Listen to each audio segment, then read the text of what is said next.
I am always glad to be here, and I'm glad you're here too, because if you weren't here, then I'd be preaching to an empty church building.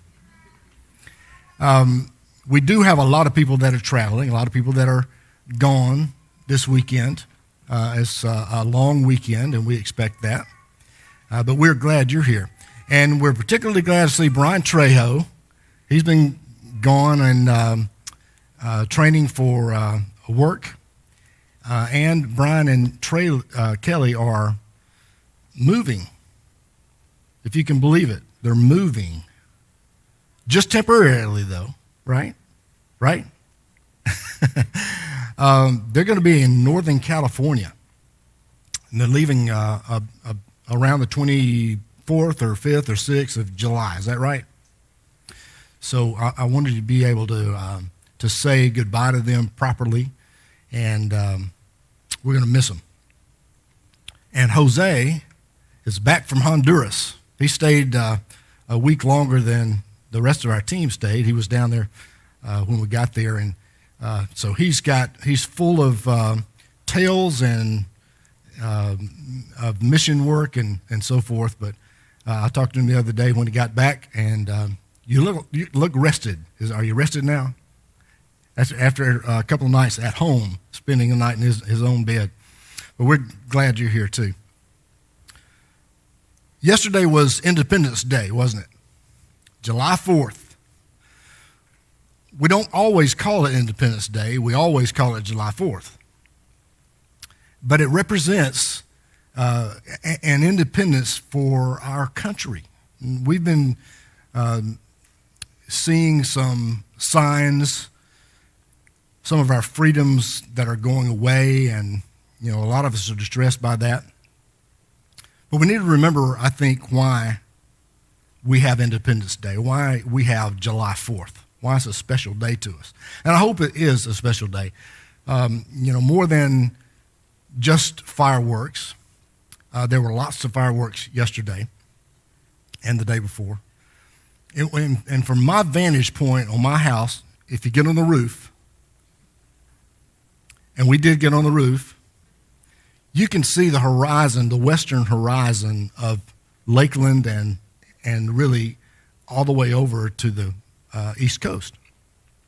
And there were probably a dozen fireworks displays going on while we were up on the roof. And we were there about not a long time, about 15 minutes. Then the mosquitoes ran us off.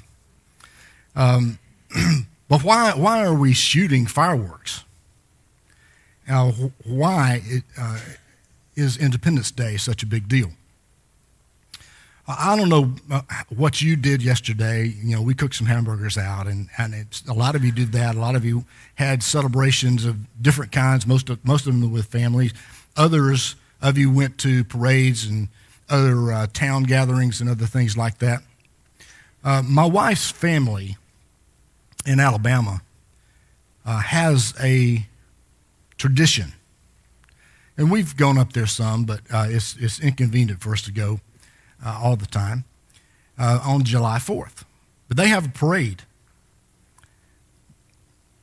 Well, there are a lot of parades, but her family has a parade. And they pick a queen, and she's got on a robe and a crown and a scepter of some sort. And they usually dress up a trailer. She sits on the back of the trailer. And all the kids they're waving flags. They've got, their attire is American attire, and they travel through their community. Now, it doesn't matter if there's anybody to watch it or not. Sometimes people come out, but we just have a parade. There's 40 or 50 people in the parade. And that's a great tradition. And what they try to do is instill in the kids why Independence Day is important to us and why it's a special day for us. Parades and cookouts and such like that have been in vogue since the 1700s. And when the initial battles in the Revolutionary War broke out against Great Britain, in spring of 1775, there were not very many people thinking about cutting off all ties with Great Britain at that time, even in the colonies. But as the war raged on, they became more convinced that they didn't want anything to do with Great Britain. And so by the following year, just about all the colonists were really wanting their independence from Great Britain. In 1776, America had gotten tired of struggling against Great Britain and paying the huge taxes that they got, and they didn't seem to receive anything for their taxes. So by this time in the New World, the 13 colonists had a government called the Continental Congress, and they met to consider a declaration that had been written by Richard Henry Lee from Virginia in June. Do you know who Richard Henry Lee is? I really didn't or really don't, but he wrote the Declaration of Independence. After a few revisions, the Continental Congress voted, and the 13 colonies were all in favor of passing this resolution, and it was called the Declaration of Independence. It was July 2nd. John Adams wrote to his wife, Abigail, that day, and he said this, among other things. July 2nd will be celebrated by succeeding generations as a great anniversary festival. Pomp and parade, games and sports, guns, bells, bonfires, and illuminations from one end of this continent to the other will be seen. Well, he was talking about July 2nd. And he missed the date by 2 days. They had voted, they had come into agreement on July 2nd. But July 4th is when the ratification took place. Well, John Adams, he missed the date by a couple of days, and there are other dates around that time that were celebrated and thought to be the day. He refused to celebrate on the 4th. He refused speaking engagements on the 4th. And, he was adamant that it was the 2nd of July, not the 4th of July. But let me ask you, what is Independence Day for the church? What's your Independence Day? We could go back in the Bible and take a look at when various things happened, and that may stand out to us to be the real Independence Day. The day of independence from Satan and his influence. Was it the day that Jesus became God's son? I mean, that's pretty important, isn't it? That was before the earth was created, but it says in Psalms that he became his son. Or was it when Adam and Eve sinned and God did something about the sin? Or maybe you would say that it's all around Jesus, that when he came to the earth, or maybe it was when he was crucified, or certainly it was when he was resurrected. Or better yet, it was in Acts 2 when the first gospel message was preached to the people. And 3,000 people became Christians that day. Or maybe better yet, it's Acts 10 when the gospel was released to everyone, the Gentiles. Most of us are Gentiles. So Acts 10 is the day. Or maybe your freedom comes sometime in the future when Jesus returns to claim his church. Or maybe you hold it as when you became a Christian. I mean, all of these dates are legitimate and they're serious, and we can make a case for it being our Independence Day. But you recognize the Bible records all those events to lead us up to Christ and shows that God has been in our lives and been active in our lives at various points through history. One date that may get a vote is in Exodus 3. Exodus chapter 3. When God came down and spoke to Moses in the burning bush. We spoke about this last week. And we saw that God had seen, that he had heard, and he was concerned. Now remember that they've been praying for a long time. They've been in Egyptian captivity already for a long time. Acts 7 says it's 400 years. A lot of people would have died during that time, and a lot of people would have been born and realized their circumstance and prayed to God. But he heard them, but he didn't really do anything specific for them. But he is concerned. Well, then he said, I've come down, and I'm sending you, talking to Moses, and that he would be with him. And those are pretty significant statements too. But we want to see today how his statements in Exodus 3 continued and how they developed. And so we turn to Exodus 3:17. We'll read verse 17 and 18. And I've promised to bring you up out of misery into Egypt, into the land of Canaanites, Hittites, Amorites, Perizzites, Hivites, and Jebusites, a land flowing with milk and honey. The elders of Israel will listen to you. Then you and the elders are to go to the king of Egypt and say to him, the Lord, the God of the Hebrews, has met with us. Let us take a 3-day journey into the desert to offer sacrifices to the Lord our God.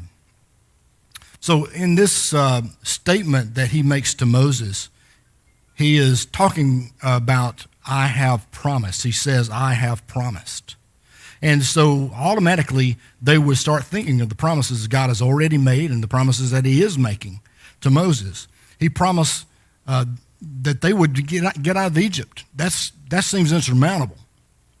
But God talks about it as if it's already happened, or as if it's a no-brainer. I'm going to get you out of Egypt. He promised them safe passage.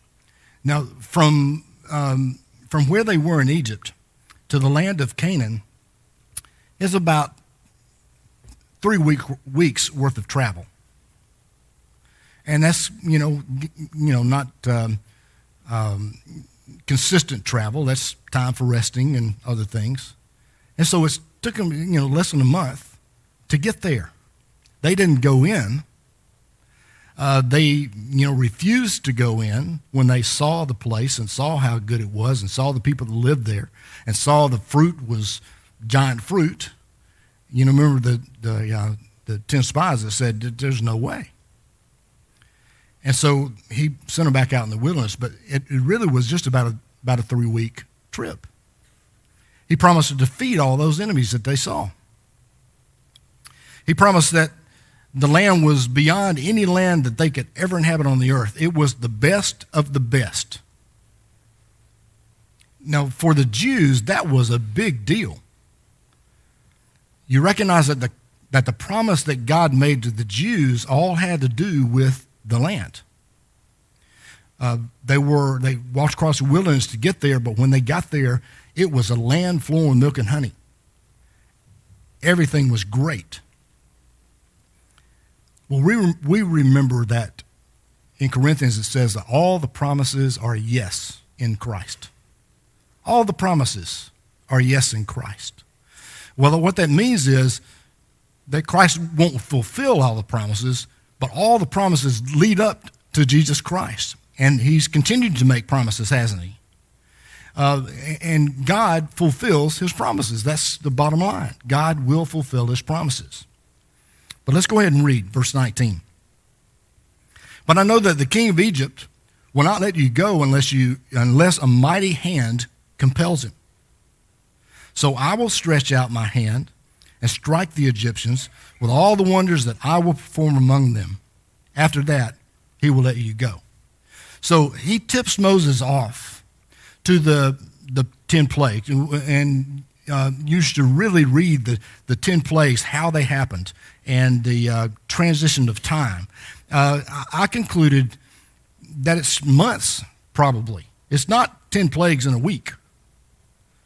It's months of time that have gone by. Well, you recognize that the plagues were on the Egyptians, that the Israelites suffered most of the plagues too. It was along with everyone. So whenever the Israelites would suffer, the Egyptians would suffer, the Israelites would suffer. That's part of the deal of living on the earth. It's Satan's domain. And so we shouldn't expect it to be better we shouldn't expect it to be better for us than it is for everybody else.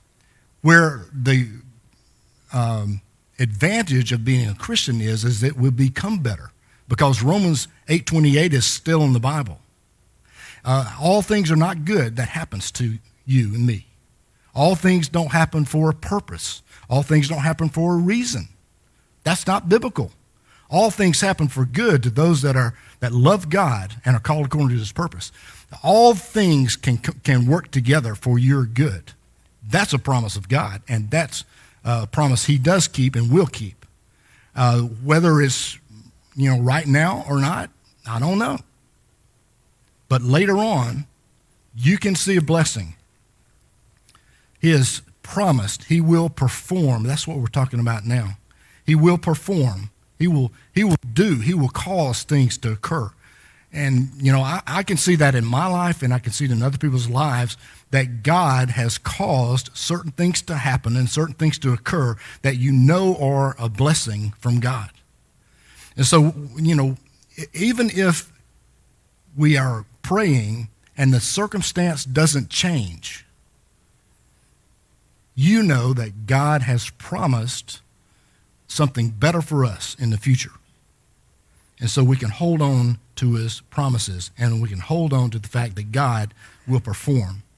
And then look at verse 21. And I will make the Egyptians favorably disposed toward this people, so that when you leave, you will not go empty-handed. Every woman is to ask her neighbor and any woman living in her house for articles of silver and gold and for clothing, which you will put on your sons and daughters. And so you will plunder the Egyptians. So God already planned on the Israelites being wealthy when they leave Egypt. And, they didn't have any place to spend the money when they got it, or spend the silver and the gold, but they had it anyway. Now, you can imagine you're a slave, your mother and father have been slaves, and your grandparents have been slaves. And what are you going to take away from slavery? Nothing. You're going to get absolutely nothing. But God is different, and God's promising them that they will do well, that they will take away a lot of goods. And when you go through the first plague, and they get ready to leave, and they're all amped up, and he says you can go, and they release the plague, and then he changed his mind, and then you're back in slavery. And then it happens the second time, and it happens the third time, and it happens the fourth time, and it happens the fifth time, and it happens the sixth time, it happens the seventh time, and it happens the eighth time, and it happens the ninth time, and it happens the 10th time. The Israelites are bound to wonder, can God keep his promises? But that's all part of the plan. God will perform, and God will make the Egyptians so tired of the Israelites, so ready for you to be gone, that when you leave, you're to ask for this and ask for that and ask for the other. And they're saying, yes, please take it. Just go. Just anything you want, just go. And that's kind of what happened. And the Israelites went out of town with their silver and the gold. They didn't fire a shot. And they didn't lose anybody. The Egyptian army chased them because he had changed his mind again. And they got to the Red Sea. There's a Red Sea on one side, and the army's coming back on the other side, and they're, disgusted and they are convinced and are start complaining that they're going to be killed. But God saw to it that they crossed the Red Sea and that Pharaoh's army was drowned. So all through this, you can see how God will keep his promises, how God can do things that are beyond our realm of thinking. And if you're Moses and the Israelites and you're looking at the Red Sea, that's an impassable object. Well, it's impassable for anybody, wouldn't it be? Except for God. God made it possible for them to cross. So we've seen, I have heard, I am convinced. I've come down. I'm sending you. I will be with you. I've promised. I will perform. And I will make. Those are all statements in Exodus chapter 3 of what God is going to do with and through the Israelites. But why are those things true? Why are they true? Well, we'll go to verses 13 through 15 and look at the last statement. 13 through 15. Moses said to God, suppose I go to the Israelites, and I say to them, the God of your fathers has sent me to you, and they ask me, what's his name? Then what shall I tell them? God said to Moses, I am who I am. This is what you're to say to the Israelites. I am has sent me to you. God also said to Moses, say to the Israelites, the Lord, the God of your fathers, the God of Abraham, the God of Isaac, the God of Jacob, has sent me to you. This is my name forever, the name by which I'm to be remembered from generation to generation. I am who I am. Moses, is convinced, sort of. God's talking to him through a burning bush. That's pretty amazing stuff. And God's already done so much and already will do so much. He's promised Moses, and Moses is concerned now about the Israelites, not about the Egyptians. Notice that in the text. He's concerned that the Israelites will accept him. Because remember, Moses had lived 40 years in the palace of the Pharaoh. Well, he had to get out of Dodge when he saw an Egyptian abusing an Israelite. And he lived 40 additional years as a shepherd, not of his own sheep, but his father-in-law's sheep. There was time for him to get married and all that. Zipporah was his wife. And then this is when Moses is 80 years old. He tells him all these things. Well, what are you going to do if you're Moses? Moses is skeptical. He knows this God that's telling him this. There's evidences of it being God. But he's concerned now not about the Egyptians, not about getting out of captivity. He's concerned that the Israelites will accept him. So he says, who do I say sent me? And God's answer was, I am who I am. We would like to have something that God says that's more basic or that's more fundamental. But what is more fundamental? Hey, I'm God. I am. And that's who you need to say sent you. I want you to notice, he said, the God of Abraham, the God of Isaac, the God of Jacob has sent you. The God of Abraham, Isaac, and Jacob. Who are Abraham, Isaac, and Jacob? That's the trail of the Israelites. Abraham got the message from God in Genesis chapter 12 to go to Canaan, go to a land that I'll show you. Abraham started this whole process. And why did he claim the God of those people to Moses? Why did he tell the Israelites that I'm the God of Abraham, I'm the God of Isaac, and I'm the God of Jacob? He told them because they knew the history. They had seen how he had been with Abraham and how through faith Abraham slayed really his son Isaac, his son of promise. He raised his knife up and was about to strike, and the angel of the Lord stopped him. And Isaac was the son of promise. He got Jacob to the land of Egypt. Well, Jacob's name was changed to Israel. So he's telling them, in fact, that he was responsible for all of that, and that he's going to be responsible for them. The word is Yahweh. Yahweh. It's spelled Y-H-W-H. It's not sounded with with vowel sounds. So it really wasn't to be spoken. But that's God's name. We add an E and an A and say Yahweh. And that's not used for the first time here in Exodus chapter 3. In fact, it's used thousands of times in the Bible, including in Genesis 1. So how could God say, this is my name forever, the name by which I'm to be remembered for generations to generation? How could he give Moses an old name and say, this is my new name? Well, he had a covenant that he built with Moses. The Ten Commandments, that was a covenant. And Israel was under a covenant with God. Well, what's a covenant? It's an agreement. And he'll fulfill his part, and I'll fulfill my part. And that is where this name came from. So I am who I am, or I will be who I will be. What could God say more than that? He's always been here. He is present with Moses, and he always will be here.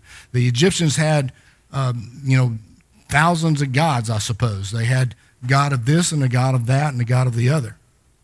And God says, I am the God. I am the God. So you know that Moses got the name. He characterized God for the first time.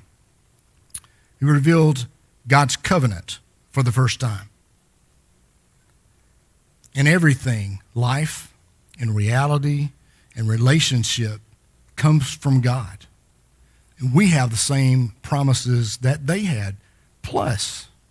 The promises are yes in Christ. The promises are greater for us than even the Israelites. They got land,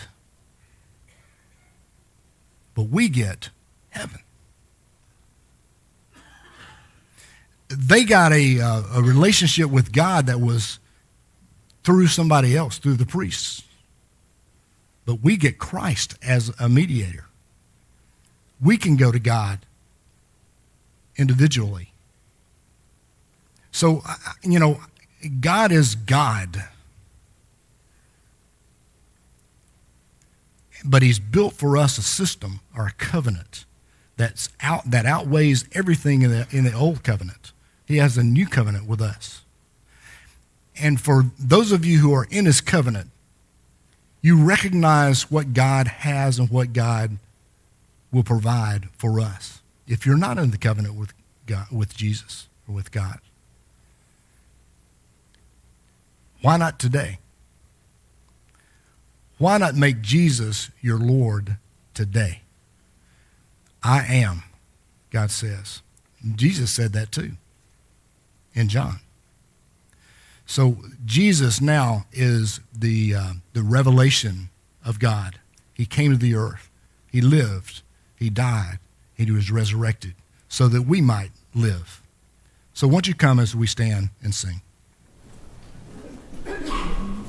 There is a name I love to hear, I love to sing.